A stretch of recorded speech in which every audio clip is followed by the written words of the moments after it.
Good morning, my friends. Welcome to my favorite podcast. Why? Melanie, like you were listening to a podcast this morning. Um, what you're going to get here is not hype. It's not motivational. You know what? And I'm going to add to it. It's not even informational. Where you listen to a podcast and here is the point of view. He's hyperventilating. He's over breathing, my dog. You think maybe there's something wrong with the track here or something? No. No, no doctor. No. Okay, Benji. Okay, sorry. Let's focus here. Okay, it's my baby. It's my baby. You know when you were saying today about the podcast you were listening to, and whoever was giving the podcast was emitting their information. It's not true. No. It doesn't mean because somebody's saying it in a podcast. Well, I shouldn't say not true. That it's not true or it's true. Like it's so like we have to be so careful, Melanie, Marie-Pierre, to what we're listening to. So here we go with the podcast. What I love about our podcast, they're just life concepts that if we apply them, it's like laws. Like John Maxwell would say things like, it's a law. It's a law. And somebody went up to him and he says, well, I don't agree with this point. He goes, yeah, but it's the law. Treating other people with respect. It's the law. This is what this podcast is. I mean, it's not an argument. I mean, today we're going to talk about the future belongs to leaders that know how to serve people. It's where we're at. The days where, sorry guys, the priest said, do this, you jumped and you did it without questioning the reality of it. Those days are over. Those days are over. I love the essence of the church, and whatever faith you're from. I love that essence, but there's no more how high you want me to jump. This is what this podcast is about. It's simply bringing to you elements that will transform your life if you decide. Transformational podcast. And today, Melanie Miller, Marie-Pierre, I'm so excited to dive in because it's all about being a better person to serve others. And I'm not just talking about in your multi-level marketing business. I'm talking about wherever you're going, whether you're shopping at Costco, the way you treat your cleaning lady, your cleaning man. It's in everything. Like, you get me, guys, in everything. But let's go over to Marie-Pierre. We got to share this with everybody that thinks they died and went to heaven. Voila. Okay, so let's start to share. So you will see the arrow just beside where you write your comments, so you can share on every social media platform. And in the comment, you will see there's a text that you can copy paste when you share, so people understand why they should click on the link and listen to the podcast this morning. And if you have someone in mind that really needs to hear this podcast, now you can send it directly by messenger or text message. So you can again click on the arrow and you will send it directly one-on-one. And then we have our contest, Millionnaires des Diamants. So first, when you go on our Facebook group, Les Millionnaires des Diamants Inspirational Group, every time you post, every time that you react, you comment on the group, you gain points during the month to be in the top 10 contributor of the group. And at the end of the month, the official top 10 get a voucher to go shop on the boutique Les Millionnaires des Diamants. And then we have a draw for a voucher to go shop on the boutique Les Millionnaires des Diamants at the end of each month. So to be in the draw, there's two ways. First, with the boutique. So when you go and shop on the boutique, you place your order, you take a picture, you receive your order, you take a picture, and you post on social media and tag Les Millionnaires des Diamants to be in the draw. And the second way, same thing, but with the books, Les Millionnaires des Diamants. So you just received the book, you take a picture, you're reading one of the book, you take a picture, you're doing one of the quiz book, you take a picture, you're using your agenda, Les Millionnaires des Diamants, you take a picture. You can have a new picture every day that you post on social media, and always tag Les Millionnaires des Diamants so you can be in the draw at the end of the month. And the last thing, if you don't already have your ticket for the next conference, it's time to go and click on the link to get your ticket to be with us for the next conference. And it's a virtual conference. That means that you can join us from all around the world. But also, that means that if you cannot be with us during the conference, it's okay. You can watch it in replay. Maria is just so happy that she will be all around the world during the conference. And yes, she's joining us. But if you want to be with us in the studio in Azure during the conference, when you get your ticket, send me a message and I will add you to the list if you want to be in the studio. Voila. Thank you so much. So let's dive in. I don't see James. Can somebody send a message to James? The fam is in the house. Even Megan, she's there with Kendra. I love you girls. Michelle, thank you. Where's can somebody look out for James, please. All right, so let's dive in. Have you ever noticed how much leadership has changed over the years? And if your answer is yes, can you describe one way in the comments on Facebook that you find it has changed? Okay, there was a time. So I'm going to give you a few little ideas here. There was a time when people followed a leader because they had to, had no choice, right? Or they thought they had no choice because of the title, because they were boss, because they were the person of authority, and if you didn't follow them, you'd be in trouble. Always feeling like a child, right? Because they had power. And for many years that worked. Of course it worked, as recent as the 70s, even I would say the 80s, right? But today people don't follow titles anymore. Have you seen our kids? If they don't like where they're working, they just get out of there without giving a second thought of, really, wait, this is not right. It's as if they don't care. I'm not saying it's good. I'm not saying it's bad. I'm just telling you that they'll get up and go. Oh my God. I saw this live yesterday, a young couple that started a business, and they said, we're having such a hard time finding employees, and da da da da da da da da. And right away, the first thing that came to mind, I said, if, because they said we're hiring them and then they leave, and then I said, ooh, that's a they problem. Right away, instinctively, that's the first thing I said to myself. Okay, so they don't follow authority anymore. They follow authenticity. This is what people are following, and they don't stay because you tell them what to do. They stay because they believe you genuinely care about them. One of the sections we just finished reading in Think and Grow Rich from Napoleon Hill talks about the future of leadership, and when I was reading this, I said, "Oh my God." Even if it was written almost 100 years ago, or whenever it was written, he already predicted back then what was going to happen today. And he said the leaders of the future would need a completely different approach. No control, no power, no authority. And then I said, so how are we going to do it? Service, partnership, contribution, adding value. You know what, Melanie? Maribel, that's us, the Diamonds. Woohoo! Anyways, I thought I'd say that, throw that in. And honestly, when I look at the world today, I believe this message is more important than ever before. Like, people that serve just themselves, the more we're advancing, the more there's less of a place for them, right? So we live in a world where people expect instant results. We send an email, expect an immediate response. We send a text, a messenger. We want to have an answer right now within the 10 minutes. We make one social media post and we expect engagement. We do one follow up and we expect loyalty. We do one coaching and we expect transformation. But here's the thing, guys, okay? Leadership doesn't work that way at all, at all. I'm here 40 some years in this business in a leadership position. Relationships don't work that way. If you're leaning in and you're taking note, success doesn't work that way at all, my friends. The question isn't what do people own me, but rather the question is how can I serve them? How can I help them? How can I add value to them? How can I partner up with them so they achieve what they want to achieve? How can I make them feel special? You see, after more than 40 years in this business, I can tell you something with complete certainty. People do not care how much you know until they know how much you care. I know you've heard it 100 times, and that has never, ever changed, and it will never, never change. One of the greatest gifts I received early in my career was learning the philosophy of Brownie Wise. Build the people, and the people will build the business. Think about it for a moment. Build the people, and the people will build the business. Not the other way around. Most people try to build the business first, the numbers, the sales, the recruits, the promotion.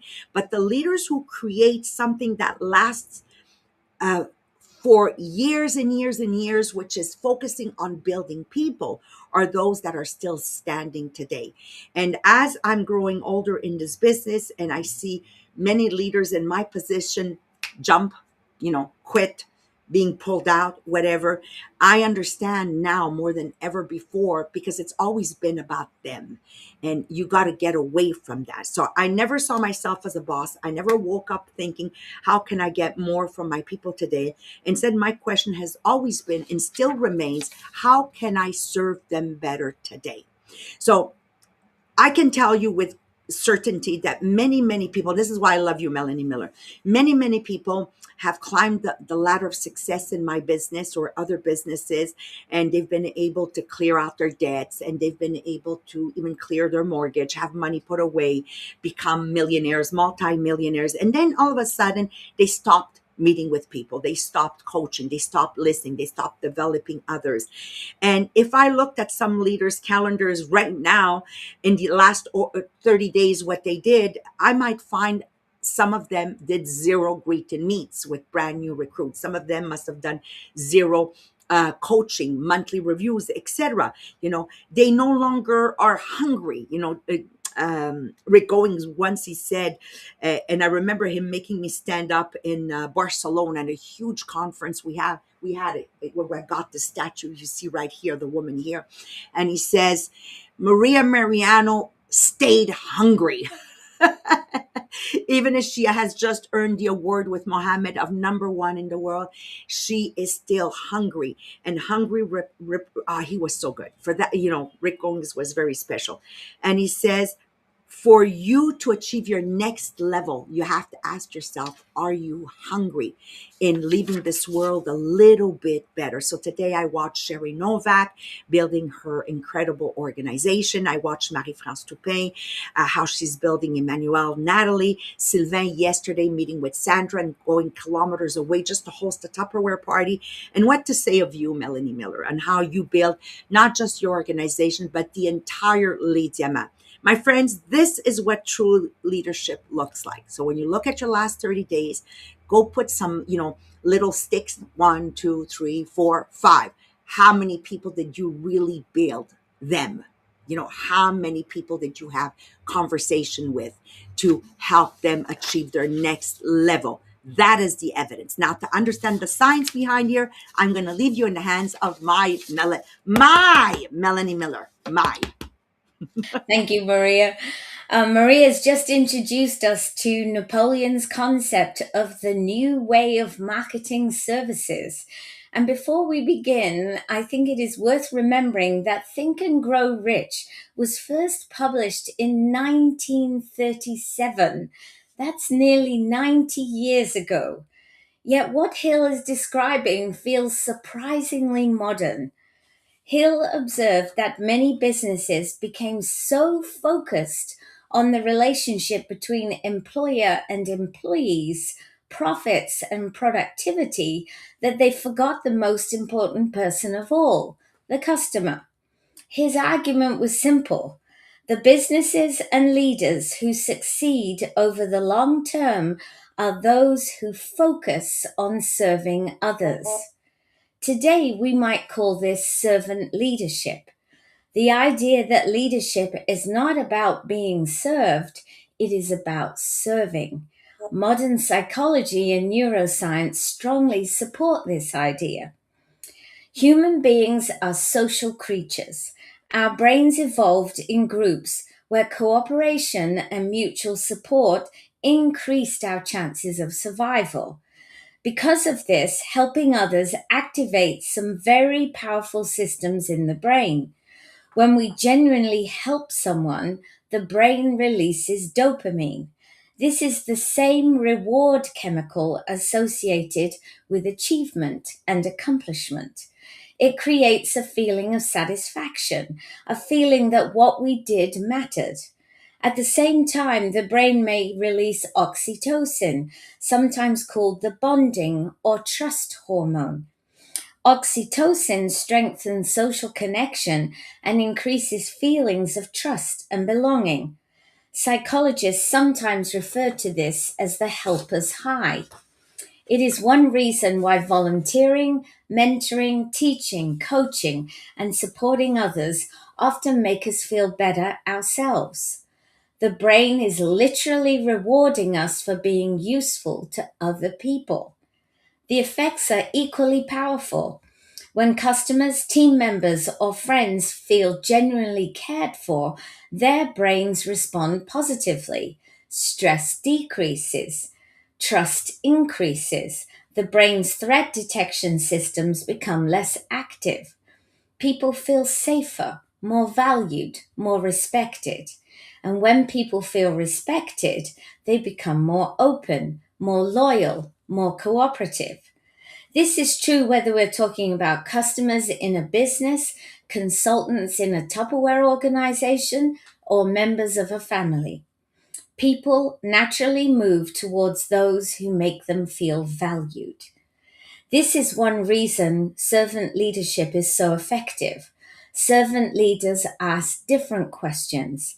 Instead of asking, how can my people help me succeed? They ask, how can I help people to succeed? That subtle shift changes everything. Because when people feel supported, they often perform at a much higher level. Their confidence grows, their creativity increases, their willingness to contribute expands, and eventually the entire organization benefits. The leader succeeds because the people around them succeed. Now let's look at the opposite situation. What happens when a leader expects to be served? When the leader believes that everyone else's role is to make their life easier, make them look good, or help them achieve their goals. Psychologically, this often creates distance. People begin to feel like tools rather than partners. Their contribution feels less meaningful. Their motivation begins to decline, and the brain responds accordingly. Trust decreases, engagement decreases, commitment decreases. People may continue to do what is required, but they stop giving their best. They stop bringing ideas, taking initiative. They stop feeling emotionally invested. The relationship becomes transactional instead of relational. And over time, performance suffers. One of the deepest needs human beings have is the need to matter.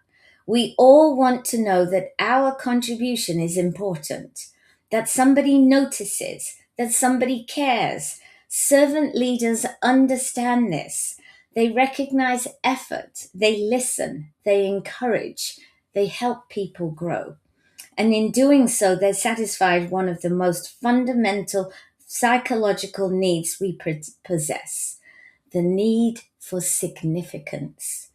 Ironically, the leaders who spend the most time helping others feel important, feel important, often become the most respected leaders themselves.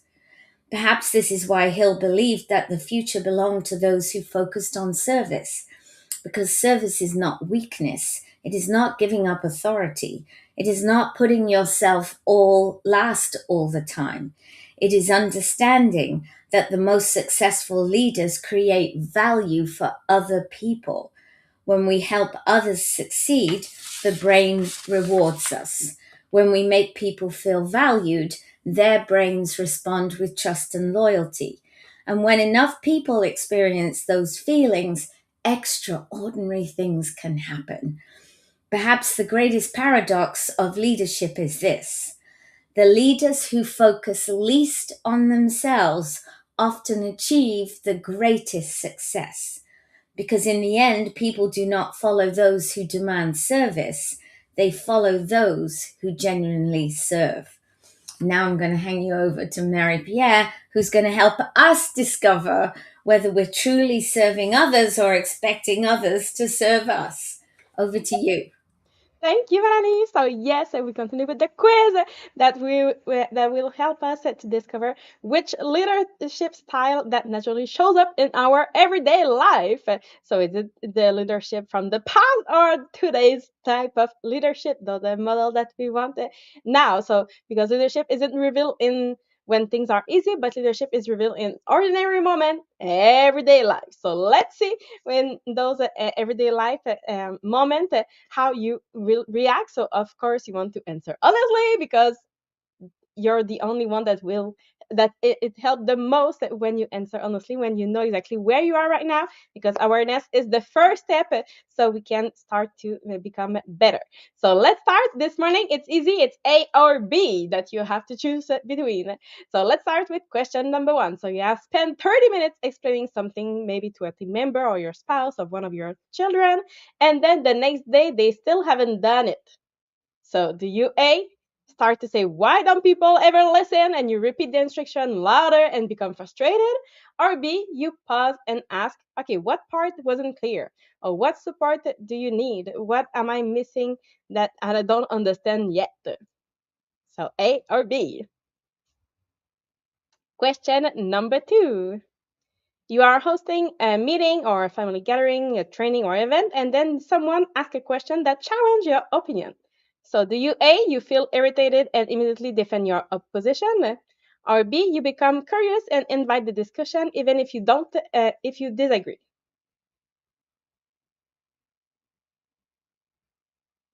Question number three. You have a new person that joins your team, so after 2 weeks they seem hesitant and unsure. So do you A, think that they need to figure it out by themselves, or B, you think, what can I do to help them feel confident?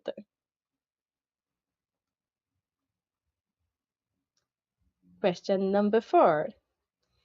You notice one person in the room that hasn't spoke all evening. So do you A, continue speaking because the meeting is moving along, or B, you intentionally invite them into the conversation and you make space for their voice?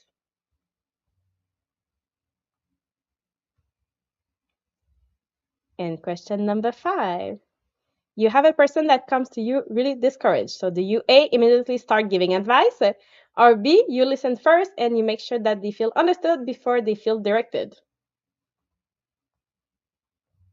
So did you get mostly A's or mostly B's?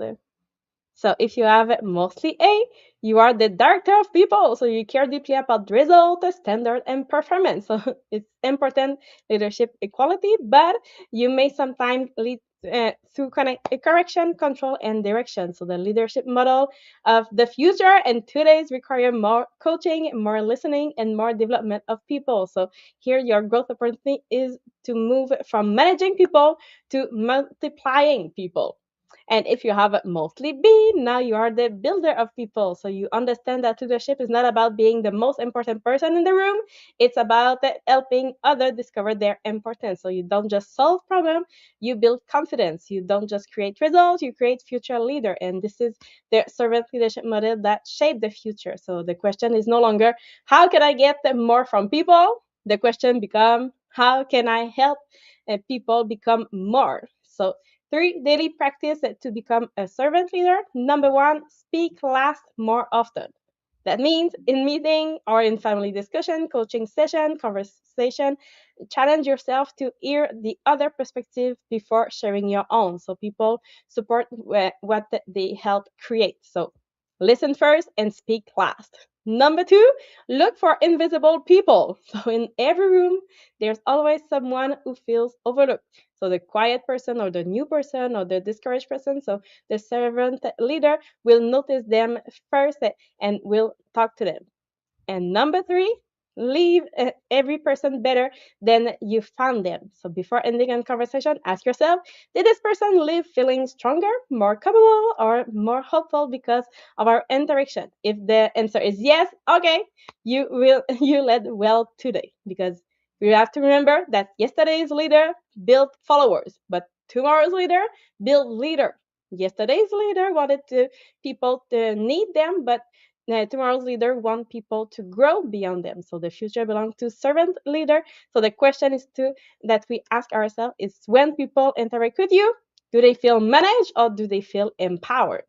So on that, I wish you a beautiful day, a beautiful weekend, and we'll see you next week. Bye everyone.